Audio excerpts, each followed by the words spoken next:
I remember the day I received the invitation like it was yesterday. The envelope was thick, glossy, and sealed with gold wax, a subtle display of wealth and status. I tore it open with a mix of curiosity and dread, revealing the words printed in elegant script. You are cordially invited to an exclusive gathering at the Whitmore estate. Attendance is expected by 8 p.m. sharp. Formal attire required. The sender? Victoria Halloway, or, as I'd come to call her in my head, the Queen of Arrogance. She had a way of making you feel like you didn't exist, and yet, she made a spectacle out of every insult. We had crossed paths a few years back at a charity auction. Back then, she had dismissed me with a laugh, glancing at my modest suit and casual demeanor. "This isn't your world, darling," she had said, her words dripping with superiority. Now, here she was, sending me an invitation. My gut clenched. I knew the purpose before I even read the invitation twice. This wasn't an offer of friendship or inclusion. This was a setup, a chance for her to showcase her wealth, status, and influence, while subtly humiliating anyone she deemed beneath her. My first instinct was to ignore it. Why would I willingly step into the lioness den? But then my mind shifted. A plan began to form. I would attend, but not as the underdog she expected. No. This time, I would arrive with someone she feared, someone whose presence would change the entire room's energy. Over the next few days, I made calls, sent messages, and coordinated quietly. My goal wasn't just to show up, it was to demonstrate a transformation so stark, so undeniable, that the power dynamic would flip completely. I wanted to rewrite the narrative, to turn her cruelty into the catalyst for a spectacle she couldn't control. Finally, the night arrived. I stood in front of my mirror, adjusting my tailored suit. Simple, elegant, powerful. No flamboyant labels, no unnecessary flair. Just a presence that commanded respect without demanding it. I took a deep breath. Tonight wasn't about revenge, it was about control, poise, and the satisfaction of watching arrogance crumble under the weight of careful planning. And then, there was him. The person who would accompany me, someone whose reputation preceded him in circles Victoria didn't dare ignore. I had called in favors, cultivated trust, and secured a partnership with an influential figure in the city's business scene. His presence alone would turn heads, shift conversations, and make even Victoria hesitate before she could deliver her usual condescension. As we drove toward the Whitmore estate, the night air buzzed with anticipation.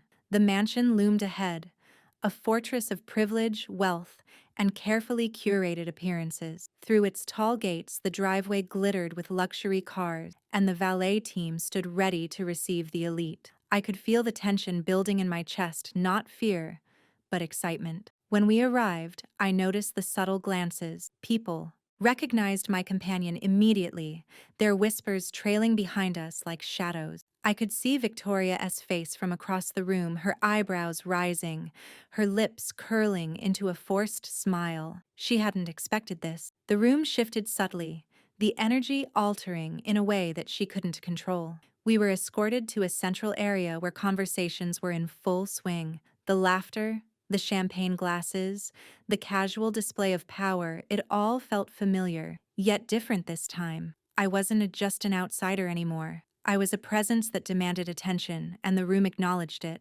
Victoria approached, her movements fluid, her smile practiced. "Well, well, look who decided to show up," she said, her voice a mixture of surprise and amusement. "I didn't expect you." I returned her smile, calm and unshaken. "I wouldn't miss it for the world," I replied, "especially knowing how much effort you put into making everyone feel comfortable in their place." Her expression faltered slightly, a small crack in the mask of confidence. She recovered quickly, though, nodding as if to assert dominance. But the subtle hesitation lingered. She glanced at my companion, and I saw the flicker of recognition, a microsecond of fear that revealed everything I had intended. Throughout the night, the dynamics continued to shift. Conversations that had once centered around me being an outsider now revolved around my presence and influence. People who had once ignored me sought my attention, asking questions, introducing themselves, and including me in circles that had once been closed. Victoria tried to maintain control,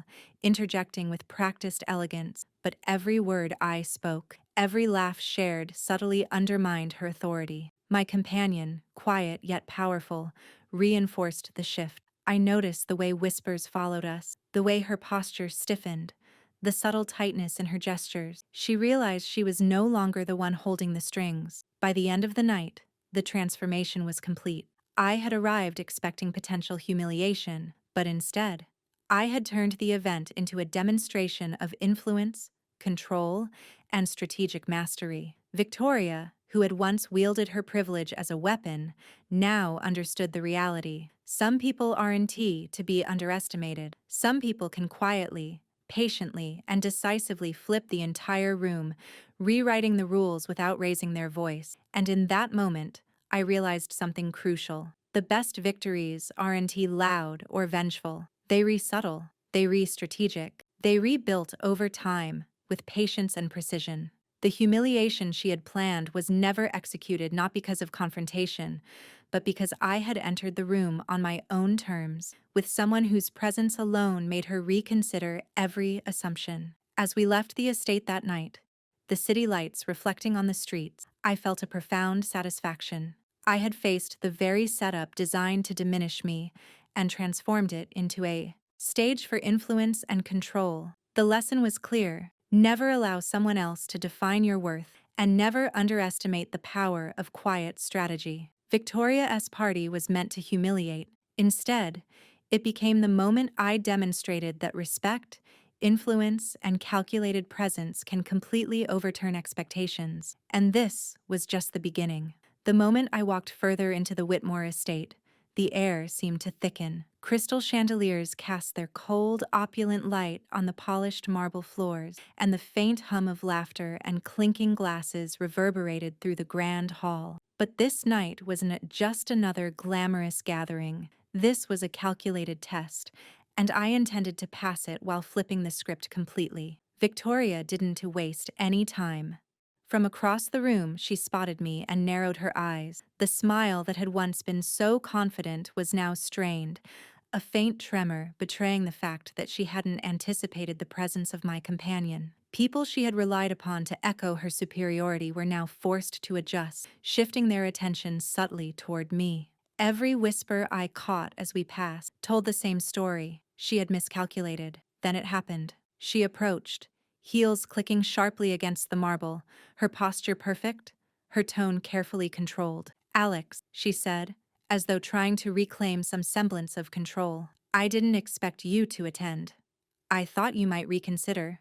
I gave her a calm, measured smile. "I considered it," I replied, "and decided that some lessons are best learned in person." Her eyes flickered to my companion, the person whose reputation made even her pause. That hesitation was exactly the shift I had hoped for. The silent acknowledgement of power is often more effective than words, and in that instant, I felt a quiet satisfaction. Victoria knew she couldn't bully me in the same way anymore. She tried to maintain her composure, leaning slightly closer as if she could intimidate me with proximity. "You've changed," she said, her voice a mixture of surprise and uncertainty. "I see you've evolved." I let the words sink in, careful not to respond immediately. Instead, I scanned the room, observing the subtle movements of the guests. Conversations halted momentarily when they realized who had entered the scene. Eyes shifted. Whispers started. Everyone was watching, absorbing the tension. My entrance, strategically timed, had created ripples that made her nervous. "You've grown," I said finally, my voice smooth and deliberate. "But I suppose growth is expected when one's ambitions aren't limited by the insecurities of others." Her lips pressed together in a thin line. "Ambition is good," she said, her tone faltering as she struggled to mask her unease. It was time. My companion stepped forward slightly, an understated gesture that subtly reinforced our combined presence. Victoria's perfectly cultivated confidence wavered. The guests noticed it too.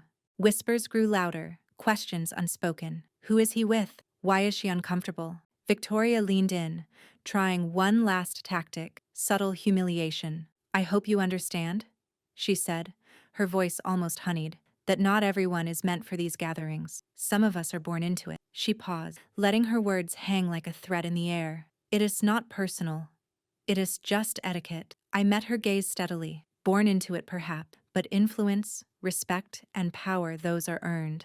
My words were calm, but they carried the weight of years spent building, learning, and mastering the very social and business circles she had relied upon from birth. The room had grown quiet, the guests sensing the tension crackling in the air. I noticed a few key allies of Victoria subtly shifting, unsure how to act in the presence of someone who had arrived with influence and intent. For the first time that evening, I could see doubt creeping into her eyes. "You are bold," she said finally, a forced laugh attempting to mask her anxiety. "Very bold." "Boldness," I replied, "is merely the exterior of preparation, patience, and strategy. A lesson Ivy learned over time, and one I suggest you consider carefully." It was then that Victoria realized she had underestimated me completely. Her usual tools of dismissal and subtle ridicule held no weight against someone who had carefully orchestrated their entrance, presence, and alliances. The power dynamic had shifted irrevocably. Throughout the night, I continued to navigate the gathering with poise. I made introductions, asked questions, and engaged with influential guests in a manner that demonstrated my competence, confidence, and strategic insight. Victoria attempted to interject, to regain some semblance of control, but each effort was met with subtle resistance. The way people deferred to me, the way they engaged with my companion, and the way the room's attention had subtly shifted. By the end of the evening, Victoria was visibly drained. The guests she had once used as extensions of her authority now regarded me with respect, or, at the very least, curiosity. Her plan to humiliate had completely backfired. The night that was supposed to cement her social dominance had instead highlighted her miscalculation. As we prepared to leave, I paused by the grand staircase. Victoria approached once more, this time without the usual mask of superiority. "You've exceeded expectations," she admitted, her voice tinged with reluctant respect. I offered a simple nod. Expectations are meant to be exceeded. As we stepped out into the cool night air, I allowed myself a quiet smile. The power of presence, preparation, and strategic alliances had turned what was intended as humiliation into undeniable triumph. Victoria's party was no longer a display of her dominance. It had become the stage where I demonstrated control, influence, and a command that could not be ignored. And for the first time in years, I realized something profound. Humiliation can be transformed into opportunity, ridicule into leverage, and doubt into motivation. It isn't about matching arrogance with anger, it's about rising above it, planning carefully, and letting your presence do the talking. Victoria had invited me to be diminished, to be mocked. Instead, I had arrived with someone she feared, and together, we reshaped the room's dynamic. That night became more than a personal victory. It became a lesson for everyone who had ever doubted their potential. As the limousine carried us away, the city lights reflecting off the wet streets, I felt the full weight of what we had accomplished. Humiliation had been converted into power, disdain into recognition. And in that moment, I knew the story wasn't just about me. It was about the principle that no one should ever underestimate someone who has prepared, persevered, and learned the art of strategic presence. Victoria's plan had failed spectacularly, but mine had succeeded, and it was only the beginning. The party had shifted, though Victoria didn't realize it yet. The atmosphere, once so meticulously curated to showcase her dominance, was now subtly, almost imperceptibly, under my control. Every glance, every whisper, every shift in posture among the guests reinforced it. What she had intended as a night of ridicule had become a stage for my influence, and the longer we stayed, the more apparent it became. I moved through the crowd with measured confidence, introducing my companion as quietly formidable, yet approachable. Their reactions were immediate, curious, respectful, and sometimes even awestruck. I noticed the subtle ways the guests adjusted their attention, leaning in when we spoke, listening more intently to what we had to say. Victoria tried to interject occasionally, offering jokes that fell flat, comments that went ignored, or critiques that elicited polite nods but no real engagement. I found myself beside a group of influential entrepreneurs and philanthropists, people who previously would have brushed past me as if I were invisible. Alex, one of them said, extending a hand. "I've heard of your recent work with the foundation projects downtown. Incredible impact." I smiled, nodding in acknowledgement. "It has been a team effort," I said. My companion chimed in with a subtle anecdote about our recent collaboration, highlighting our results without seeming boastful. The group's admiration was palpable. Victoria's gaze kept darting toward us. I noticed it, of course. She was desperately trying to maintain the illusion that she was still in control. But power isn't something that can be maintained through appearances alone. It is demonstrated through action, influence, and the ability to command attention without demanding it. Every second that passed, I further eroded her carefully constructed aura. Then came the moment I had been waiting for. Victoria, attempting to regain authority, approached our circle with a laugh that sounded rehearsed. "Alex," she said, trying to sound charming, "I hope you're enjoying yourself. I know this crowd can be intimidating for some." I raised an eyebrow, keeping my smile calm and unflinching. Intimidating? Hardly. Fascinating, maybe.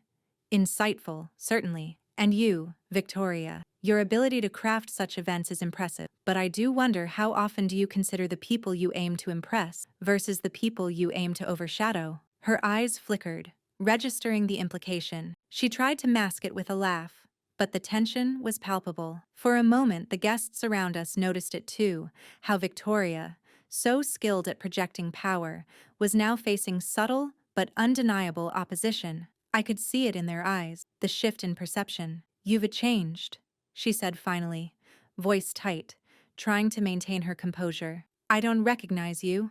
Ivy groaned. I replied simply, and along the way, Ivy learned that true influence isn't about dismissing others, it's about elevating everyone in the room. My companion gave a small, knowing smile, reinforcing the point without a single word. The subtlety of it, the quiet demonstration of authority, was far more powerful than any overt confrontation could have been. Victoria's next move was desperate. She tried to orchestrate a group discussion, subtly excluding me from the conversation, attempting to reclaim the energy of the room. But it failed spectacularly. Every time she attempted to dominate the dialogue, guests instinctively returned their attention to me. Questions that should have been answered by her were directed toward me. Invitations to join exclusive plans or committees bypassed her entirely and came my way. I realized then the full extent of what had changed. It wasn't just that Victoria's plan to humiliate me had failed. It was that the social architecture she had built for years was crumbling in real time. The very room that had once reinforced her supremacy was now a reflection of influence wielded with intelligence, patience, and subtlety. By the time dessert was being served, the room's dynamic had shifted completely. Victoria's laughter was tighter, her posture less assured, and her glances toward me were quick, almost involuntary. Guests who had once laughed at her jokes now sought my opinion on topics ranging from philanthropic ventures to emerging business opportunities. Her attempts at subtle humiliation had turned into awkward reminders of her inability to maintain control. Then came the pivotal moment. A guest, unaware of Victoria's intent or her history with me, leaned over and said, "Alex, I've been meaning to ask you and your companion have an incredible presence tonight. How do you do it?" I smiled politely, giving a calm, composed answer, acknowledging preparation, strategy, and respect for others. The guest nodded appreciatively, clearly impressed. Victoria's reaction was immediate and telling. She had assumed the room would reinforce her hierarchy. Instead, the room was leaning in our direction, both figuratively and literally. The subtle, powerful influence of our combined presence had redefined the social currency of the evening, and Victoria knew it. At that moment, I realized something essential. Humiliation is only effective if the target accepts it. By refusing to internalize her attempt at dominance, by entering the room with purpose, preparation, and someone whose presence commanded respect, I had neutralized her power entirely. The control she sought through social manipulation had evaporated. As the night drew toward its close, I found a quiet corner and allowed myself a brief reflection. Every insult she had thrown, every smirk, every dismissive glance, it had fueled years of preparation, patience, and strategy. And now, The payoff was complete. The victory wasn't loud, dramatic, or vengeful. It was quiet, powerful, and undeniable. Before leaving, Victoria approached one final time. Her composure had shifted from dominance to subtle acknowledgement. "Alex," she said, her voice softer, almost admiring, "I suppose I underestimated you." I nodded politely, giving the faintest smile. "We all learn lessons in time," I replied. "Some take longer than others." As we stepped out into the cool night air, leaving the mansion behind, I felt a profound sense of satisfaction. The night had started with the potential for humiliation and ridicule, but it had ended as a demonstration of strategy, influence, and quiet authority. Victoria's party, meant to showcase her superiority, had instead highlighted the power of preparation, composure, and subtle presence. And in that moment, I understood something vital. The best victories aren't about confrontation. They aren't about loud displays of dominance. They are about patience, planning, and understanding the nuances of influence. They're about showing up not just to counter the humiliation, but to transform it into an opportunity for undeniable success. Victoria's attempt to diminish me had completely backfired, and as we drove away from the estate, the city lights flickering past the car windows, I realized this was more than a personal victory. It was a demonstration of principle. Never underestimate the power of quiet, calculated presence, and never allow someone else to define your worth. The party had been simmering with tension for hours, and by now it was a quiet storm. Victoria's carefully crafted illusion of social dominance had been stripped away, replaced by a room that recognized influence, competence, and subtle authority qualities she had assumed she owned. But the real test was yet to come. The moment when her inner circle, the people who had reinforced her superiority for years, would fully understand the shift. I glanced across the room and saw at the smallest, most telling signs of doubt. Guests who had once laughed at her jokes were now leaning toward me. Her allies, the ones who had once mirrored her every move, now hesitated, unsure whether to follow or to acknowledge her faltering grip. The shift wasn't just visible, it was palpable. A current of subtle power flowing away from Victoria and toward me. It was time to capitalize on that momentum. I approached a group clustered near the balcony, influential figures in the art, business, and philanthropic world. My companion stayed slightly behind, a quiet but commanding presence that reinforced our combined authority. As I introduced myself, I noticed how quickly the conversation turned. People were listening, nodding, even seeking my opinion. Subtle glances toward Victoria betrayed their curiosity, wondering who this Alex was and why he carried such quiet command. Victoria noticed too. Her posture stiffened. She tried to interject with a joke, attempting to regain attention, but her words were ignored, or met with polite smiles and nods that lacked engagement. I didn't need to speak louder or command the room overtly. Influence doesn't need volume, it needs consistency, presence, and credibility. And with every interaction, I reinforced those qualities. Then, as if on cue, a ripple went through the room. One of Victoria's closest confidants leaned in and asked me a question about a recent business initiative I had spearheaded. The question was genuine, but it carried weight. It implied recognition of expertise. I answered calmly, clearly, and with authority, sharing insights and strategies without arrogance. The response drew nods, murmurs of approval, and subtle smiles. Victoria's reaction was immediate. Her confident facade wavered as she realized her inner circle was no longer automatically on her side. Her influence, once unquestioned, was being measured against mine and found wanting. For the first time in years, she was navigating uncertainty, and the subtle panic behind her eyes was unmistakable. I allowed myself a brief, satisfied glance at my companion. Their presence, though understated, was pivotal. Victoria had assumed I would attend the party alone, a target for ridicule. But strategic alliances amplify influence, and her visceral discomfort was amplified by the simple fact that I hadn't come unprepared. She had underestimated the value of authority paired with the right support. Then came the pivotal moment of confrontation. Victoria attempted to corner me, subtly, in a quieter hallway, away from the eyes of the guests. She leaned slightly closer, her tone low and controlled. "Alex," she said, a forced calm in her voice, "I think you should know you're exceeding my expectations." I studied her carefully, measuring my word. "Expectations," I replied, "are a tricky thing. They often limit people, set boundaries they were afraid to cross. But for some, expectations are just a starting point." Her eyes narrowed, but the tension in her body betrayed her. She realized she couldn't intimidate me, couldn't reduce me to a figure of amusement. The humiliation she had hoped to impose had already been nullified by presence, preparation, and subtle influence. We returned to the main hall, where the guests were now openly engaging with me.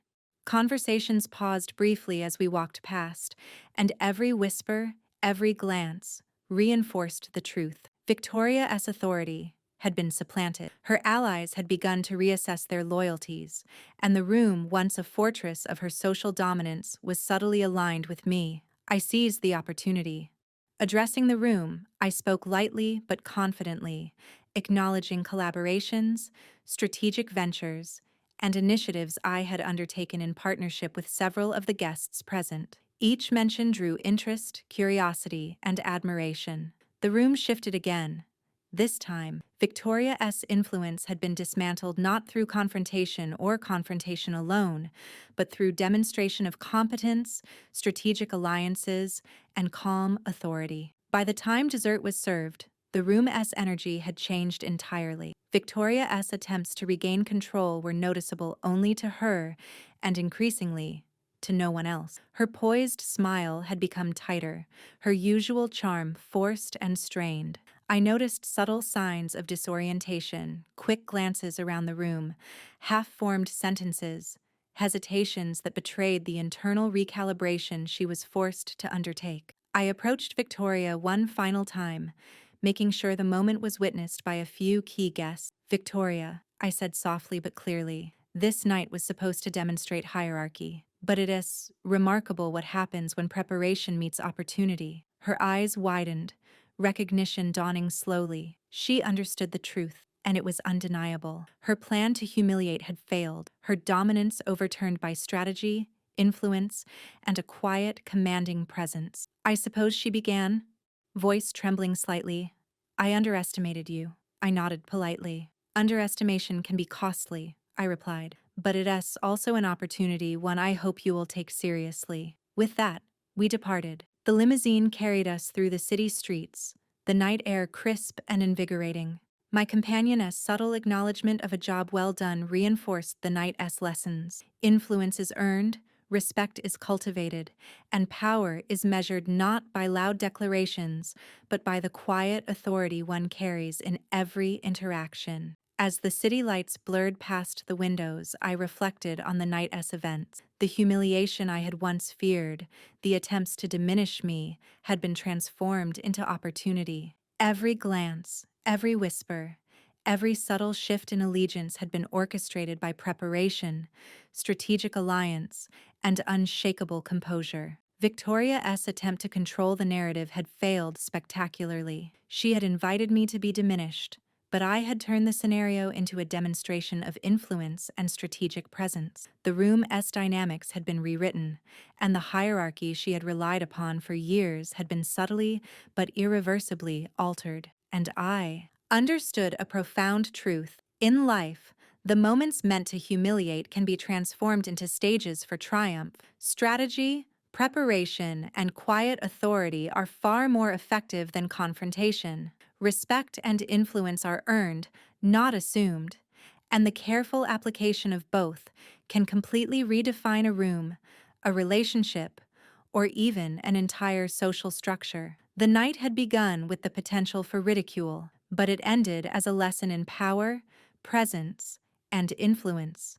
A demonstration that no one should underestimate a person who is prepared, persevered, and understood the subtle dynamics of human interaction. Victoria's party had been intended to showcase her superiority. Instead, it had revealed the quiet, undeniable authority of someone who had been underestimated and had arrived with someone she feared. And that, I realized, was the most satisfying victory of all.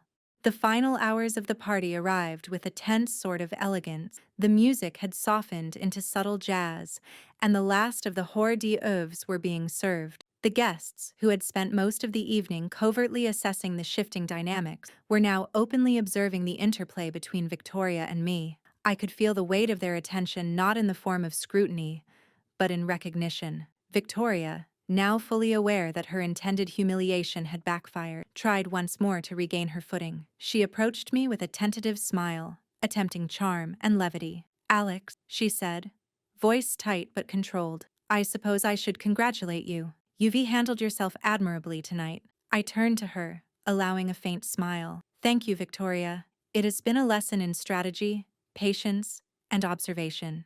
You've taught me more than you realize, just not in the way you intended." Her eyes widened slightly, realizing that the subtle lessons of humility, influence, and presence were already being acknowledged lessons she had hoped to deny me. The realization must have stung. At that precise moment, I decided it was time to solidify the victory, to transform the night from quiet domination into an undeniable statement of power and influence. I raised my glass subtly, just enough for the nearest guests to notice. "Ladies and gentlemen," I said, my tone calm but commanding, "tonight has been extraordinary. I hope you've seen something important: how respect and influence are earned, not assumed." A hush fell over the room. Even the background chatter paused as eyes turned toward me. My companion stepped forward, nodding subtly, reinforcing the gravity of the moment. "Sometimes," I continued, "the people we underestimate are the ones who redefine the game. Humility, strategy, and collaboration, these aren't just words. They are the tools of lasting influence." Murmurs of agreement rippled through the crowd. Guests exchanged glances, impressed by the clarity and power in my words. Victoria's previous dominance, the foundation of her social hierarchy, was now visibly eroding. She glanced around, noticing the subtle alignment of the room toward us. It was a fleeting moment of realization. She had lost not because of confrontation, but because her own lack of foresight and humility had left her unprepared. I took a slow breath and added the final layer of revelation. And sometimes, the person who arrives quietly, prepared, and aware brings not just change, but transformation. Those who underestimated them will remember this night, not for the plans they made, but for the outcomes they didn't foresee. The reaction was immediate. Conversations paused, eyes widened, and several guests whispered among themselves, acknowledging the quiet authority that had emerged. Victoria, standing slightly apart, could no longer command attention. Her carefully constructed social armor had been pierced, leaving only subtle envy and a dawning recognition of what she had lost. Then came the moment that truly shifted the room. I leaned slightly toward a key group of influential guests, entrepreneurs, philanthropists, and cultural figures, and introduced a new initiative, a collaborative project aimed at fostering talent and creating opportunities for those who had been overlooked, much like I had once been. My companion supported me silently, reinforcing credibility without distraction. The guests' reactions were remarkable. They leaned in, asked questions, and offered support spontaneously. The energy of the room, once meticulously designed to highlight Victoria's dominance, now centered on me, my vision, and the opportunities I represented. Every nod, every smile, every subtle gesture reinforced the transformation. Victoria's response was almost imperceptible at first, a tightening of her jaw, a faint narrowing of her eyes, but soon her attempts at interjection became desperate. She tried to assert herself by speaking over me, by redirecting attention, but the room's focus had shifted irreversibly. The balance of influence had been redefined. She realized finally that her authority, once so assured, was now obsolete. I approached her one last time, ensuring our interaction was visible to the surrounding guests. "Victoria," I said, voice calm and steady, "tonight wasn't about confrontation. It was about perspective. Humiliation is fleeting, but preparation, strategy, and integrity endure." Her face was a mixture of recognition and disbelief. "I didn't realize," she said softly, almost a whisper. I didn't see it coming. And that, I replied, is why the underestimated always have the advantage. As the night wound down, the guests offered warm congratulations, subtle acknowledgments, and invitations to collaborate. Victoria's attempts to reassert dominance had failed completely. The room, which she had intended to control, now recognized not her, but me as the person of influence, authority, and vision. Walking away from the party, I reflected on the journey that had brought me here. Every insult, every whispered doubt, every attempt at humiliation had been a test of patience, strategy, and resilience. By arriving prepared, with a carefully chosen ally, and maintaining composure and authority, I had transformed a night meant for ridicule into a demonstration of subtle power and undeniable triumph. The city air was cool as we stepped outside. My companion gave a quiet nod, a mutual acknowledgement of what had been accomplished. "Well done," they said simply, and I knew the message was more than a compliment, it was recognition of a carefully orchestrated victory. I glanced back at the mansion, its lights glowing faintly against the night sky. Victoria, visible through one of the large windows, was staring after us, a mixture of disbelief, frustration, and reluctant admiration on her face. She had expected me to falter, to be humiliated, to retreat. Instead, I had arrived, transformed the room, and redefined influence entirely. The lesson was clear. Power is not given, it is earned. Respect is not demanded, it is cultivated. Humiliation is only effective if the target accepts it, and alliances, when chosen wisely, amplify influence beyond what any single person can achieve. Tonight had been a victory, but it was more than that. It was a revelation of principle, a proof of strategy, and a demonstration that those who prepare, persevere, and remain composed can turn the most calculated attempts at degradation into their ultimate triumph. And as we disappeared into the night, leaving the mansion and Victoria's carefully curated world behind, I knew this was just the beginning. The quiet authority, the strategic presence, and the unwavering composure I had demonstrated tonight would continue to guide every step, every interaction, and every future challenge. Victoria's party, intended to humiliate, had instead illuminated the undeniable truth. Influence, respect, and power are earned, and the underestimated, when prepared, are unstoppable. The night ended not with applause or confrontation, but with the subtle, unshakable satisfaction of a victory achieved through intelligence, preparation, and quiet dominance, the kind of triumph that lingers far longer than any fleeting embarrassment. And for the first time in years, I felt truly unassailable.